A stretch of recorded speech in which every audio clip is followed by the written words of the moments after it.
¿Qué es un tejido? Un tejido puede definirse como un grupo o capa de células de la misma especialización, que en conjunto se distingue por sus funciones especiales. Cada variedad de tejido consta de células con tamaño, forma y disposición característicos. Los tejidos pueden estar formados por otros elementos, además de las células vivas. Los tejidos vegetales están divididos en 4 tipos principales: meristemático, protector, fundamental y conductor. Tejido meristemático. Los tejidos meristemáticos están formados de células pequeñas de pared delgada con núcleos grandes, sin vacuolas o en todo caso pocas. Su principal función consiste en crecer y dividirse. La planta embrionaria al principio de su desarrollo está formada enteramente de meristemo. Conforme crece, casi todo el meristemo se diferencia en otros tejidos, pero aún en el árbol adulto hay regiones de meristemo que permiten el crecimiento continuo. Los tejidos meristemáticos se encuentran en la planta que crece activamente. El meristemo de las puntas y de las raíces, llamado meristemo apical, explica el aumento de longitud de esas partes, y el meristemo de cambio, llamado meristemo lateral, permite el aumento de diámetro de tallos y raíces. Tejido protector.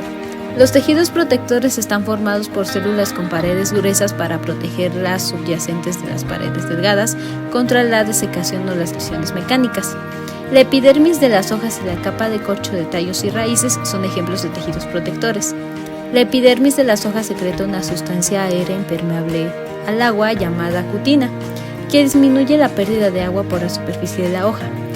En la superficie de la hoja se encuentran las células epidérmicas especializadas llamadas células de protección, dispuestas en pares alrededor de cada pequeña abertura, denominada estoma. En el interior de la hoja, la presión de turgencia en la célula protectora regula el tamaño del estoma y la velocidad con la que penetra el oxígeno, el dióxido de carbono y el vapor de agua en la hoja o salen de ella.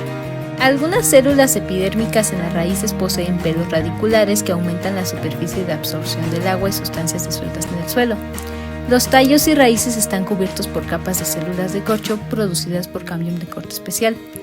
Las células de corcho se encuentran muy apretadas unas a otras. Sus paredes celulares contienen otra sustancia impermeable del agua, la suberina. Puesto que la suberina impide la entrada al agua a las propiedades células de corcho, estas viven poco, por lo que todas las células de corcho maduras son células muertas. Tejidos fundamentales. Los tejidos fundamentales forman la gran masa del cuerpo de la planta, incluidas las plantas blandas de la hoja, el meollo de la corteza de tallos y raíces y las plantas blandas de flores y frutos. Sus principales funciones son la producción y almacenamiento de alimentos. El tejido fundamental más sencillo es el parenquima y está formado de células de pared delgada y una capa fina de citoplasma en torno a una vacuola central. El clorenquima es un parenquima modificado que contiene los cloroplastos donde tiene lugar la fotosíntesis. Las células del clorenquima, poco apretadas, forman casi todo el interior de las hojas y algunos tallos. Se caracterizan por paredes celulares delgadas, vacuolas grandes y presencia de cloroplastos. En algunos tejidos fundamentales, los bordes de las células están engrosadas para servirle de sostén a la planta. El clorenquima se extiende inmediatamente debajo de la epidermis de los tallos y peciolo de las hojas. Todavía en otro tipo, el esclerenquima es toda la pared celular que aumenta de espesor considerablemente. Estas células que suministran sostén y resistencia mecánica se encuentran en muchos tallos y raíces. A veces adoptan la forma de fibras delgadas y largas. Las células de esclerenquima fusiforme, llamadas fibras de Liber, se encuentran en el floema de muchos tallos. En las cáscaras duras de las nueces hay muchas células redondas de esclerenquimas, las cuales son llamadas células petreas.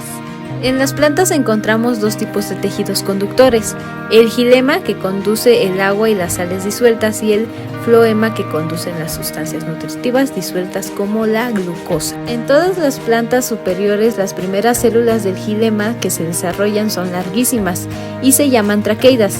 Tienen extremos puntiagudos y el engrosamiento de las paredes es en forma circular, espiral o escarbada. Más tarde, otras células se unen por sus extremos para formar vasos de xilema. Al desarrollarse estos vasos, las paredes conjuntas se disuelven y las laterales se hacen gruesas, dejando un tubo de celulosa muy largo por donde circula agua. Estos vasos pueden alcanzar 3 metros de largo. Tanto en las traqueidas como en los vasos, el citoplasma finalmente muere, y así quedan tubos cuya función queda mantenida. El engrosamiento a base de depósito de lignina permite al xilema actuar como soporte, además de como tejido de conducción. Mediante una unión termino-terminal semejante de las células, se producen los tubos del tamiz del floema.